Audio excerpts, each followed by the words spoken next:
O programa a seguir tem classificação indicativa livre.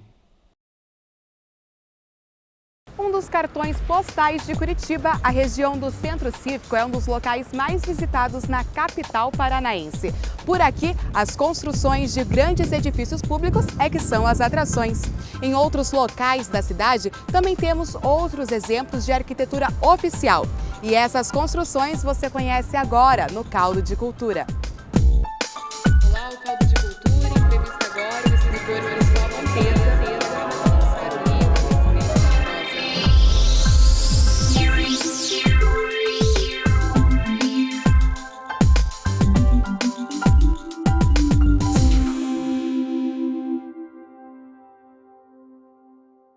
Sedes administrativas, palácios, 13 edifícios públicos foram analisados pela arquiteta e professora da UFPR, Elizabeth Amorim. A pesquisa deu origem ao livro Edifícios Públicos de Curitiba, Ecletismo e Modernismo na Arquitetura Oficial. Esta obra vai nos ajudar a desvendar o que há de interessante nessas construções. Vamos começar o nosso passeio pelo Centro Cívico da capital paranaense. A proposta para a criação desta região da cidade foi elaborada entre 1941 e 1943 pelo urbanista francês Alfred Agache. A pedido do governador estadual da época, Agache desenvolveu um estudo urbanístico que tinha como prioridades o saneamento básico e o descongestionamento das vias centrais. Prédios administrativos, como o Palácio do Governo, Assembleia Legislativa, Tribunais de Justiça e de Contas, ficariam em torno de uma esplanada e ligados pela Avenida Cândido de Abreu, que chegaria até a Praça Tiradentes, o marco inicial da cidade. Mas devido a uma crise econômica que atingiu o estado na época, o Plano Agache não foi colocado em prática completamente. A construção do Centro Cívico só ocorreu uma década depois e com algumas alterações. O governador da época, Bento Munhoz da Rocha Neto, aproveitando a boa fase econômica que o estado estava passando, decidiu retomar o projeto. A criação do Centro Cívico fez parte das comemorações do centenário da emancipação política do Paraná. A construção de outros prédios também foi planejada para as comemorações, como o da Biblioteca Pública, do Teatro Guaíra e do Monumento do Centenário. Para colocar em prática o empreendimento, em 1951 foi criada uma comissão por meio de uma lei estadual. A construção do Centro Cívico marca a presença modernista na arquitetura oficial da cidade. Eficiência, racionalidade e economia são alguns dos pontos que destacavam a modernidade do projeto Agache. Numa época em que as cidades estavam crescendo cada vez mais, a área urbana se tornava maior que a área rural e os processos de industrialização se fortaleciam, a arquitetura moderna pretendia lidar com as questões que surgiram a partir do impacto da máquina sobre o homem. O plano Agache foi elaborado pelo engenheiro francês, sobrenome Agache, foi entregue em 1943 e nesse plano, além de uma série de modificações, setorização da cidade, havia o planejamento de um centro cívico que reunisse as funções administrativas do governo. O centro cívico não foi implantado naquele momento, mas quando o governador Bento Munhoz da Rocha assumiu o Estado, ele retomou essa ideia e implantou, projetou e implantou o Centro Cívico no mesmo local que o Agache tinha planejado. Só que era na década de 50, um momento diferente, e o Bento Munhoz quis marcar essa ação e toda a sua gestão de uma forma muito expressiva. Muito próximo do que o Agache tinha planejado, ele colocou uma sede do Poder Executivo estadual, o Palácio Iguaçu, as sedes do Legislativo e do Judiciário, além de um conjunto de um edifício para as secretarias de Estado.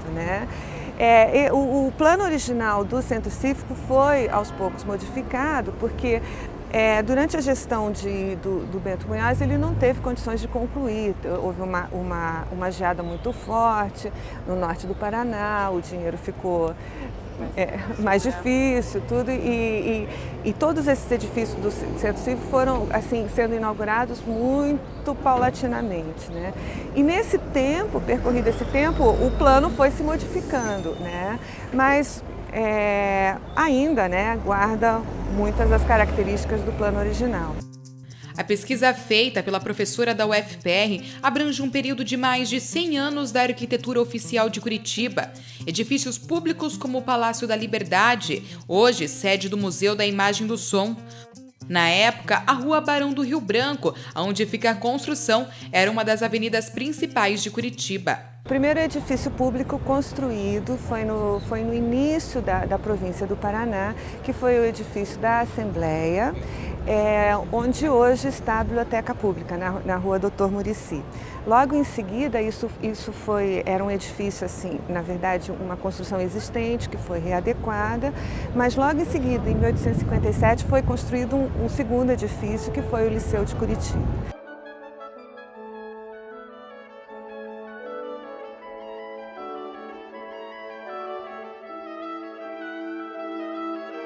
Logo, um pouco mais adiante, já assim, no finalzinho do século XIX, nós temos duas construções bem importantes aqui, que na verdade é o prédio da Assembleia Legislativa Estadual, hoje pertencente à Câmara Municipal de Curitiba, e o atual edifício que está em reformas do MIS, do Museu de Imagem do Som, que era o antigo Palácio do Governo, né? Então, logo no início da República, na década de 1890, esse início foi marcado pela sede do Poder Legislativo e Poder Executivo.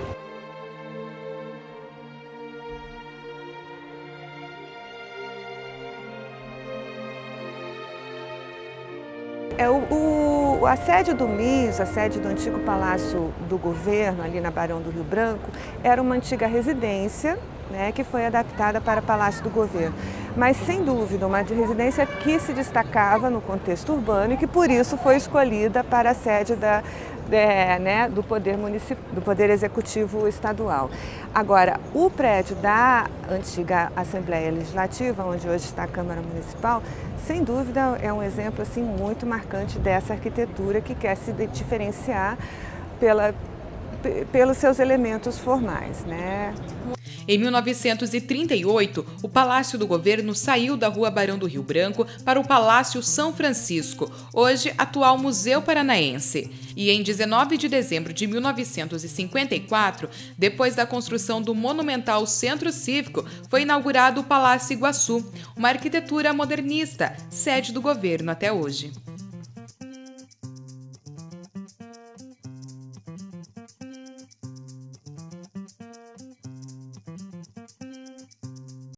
No próximo bloco, conheça outros edifícios públicos de Curitiba e as críticas de cinema com Marlene Machado. É daqui a pouco no Caldo de Cultura.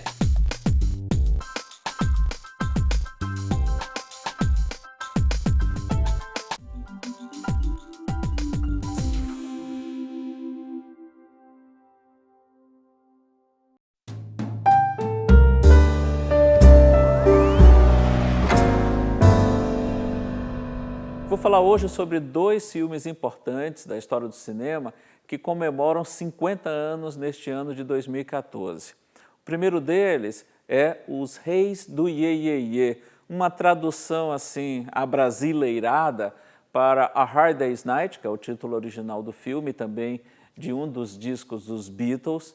E o Iê, Iê, Iê é uma versão brasileira para o Yeah, Yeah, Yeah, que era muito comum nas músicas dos Beatles daquela época. Esse filme ele foi feito sob encomenda, a EMI, que era a gravadora dos Beatles, encomendou esse filme para justamente aproveitar aquele momento de efervescência. A banda estava começando a ficar cada vez mais popular e esse filme, além de muitas qualidades, eles contrataram um excelente diretor para fazer esse filme, Richard Lester, que tinha uma grande experiência na televisão britânica. Ele teve uma ideia bem interessante de tentar contar uma história dos Beatles, criar um enredo para inserir a banda dentro da história. E os Beatles aparecem como os próprios Beatles, eles não estão representando ninguém, eles são eles mesmos. A única coisa de invenção que tem na história é um suposto avô do Paul, o tio do Paul, que é inserido na história e funciona como um alívio cômico para as situações que a banda enfrenta. A banda vive entre shows, gravações, entrevistas, e o filme consegue captar de uma maneira muito legal o início do que hoje a gente conhece como Beatlemania. O filme terminou sendo lançado praticamente na mesma época em que a banda fez a sua primeira excursão pelos Estados Unidos. E a partir daí, sim, eles ganharam o mundo. É um filme muito divertido, é um filme que tem uma energia pulsante, mesmo aos olhos de hoje, é um filme altamente curtível.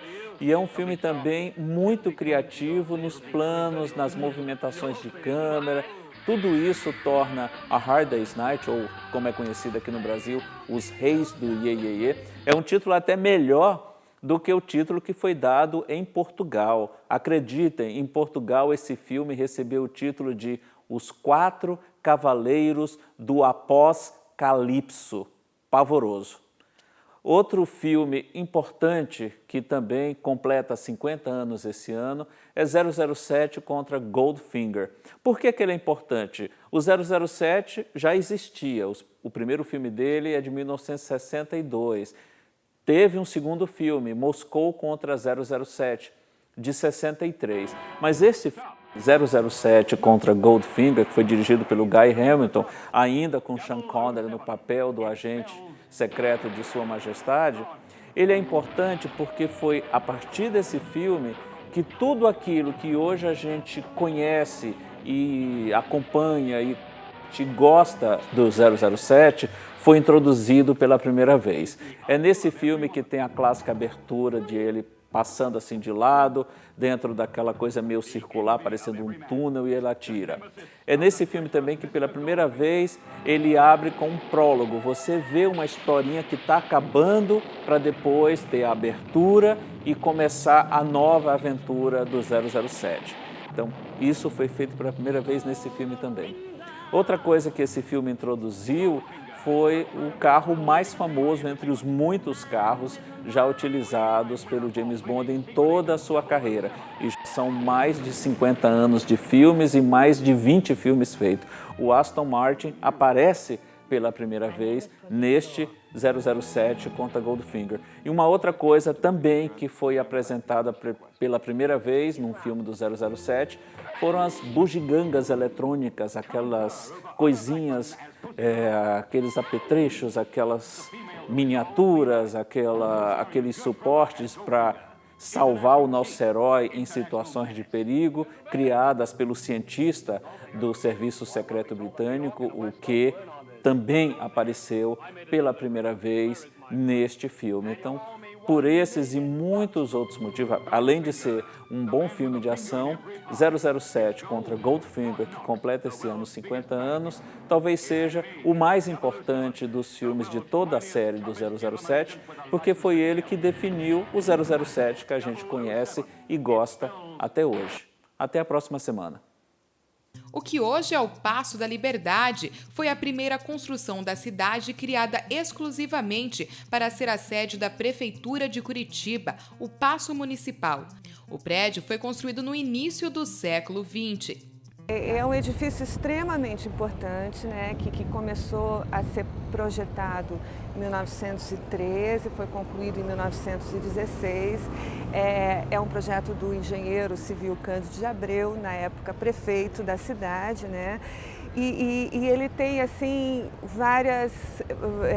ele representa várias coisas, vamos dizer assim. Em primeiro lugar, a questão da sede própria da prefeitura, um desejo há muito, né? Um desejo de muitos anos e que só agora pôde ser construído. Também ele destaca a administração de Cândido de Abreu, né? Que é caracterizada por uma série de intervenções e uma série de melhoramentos urbanos, né?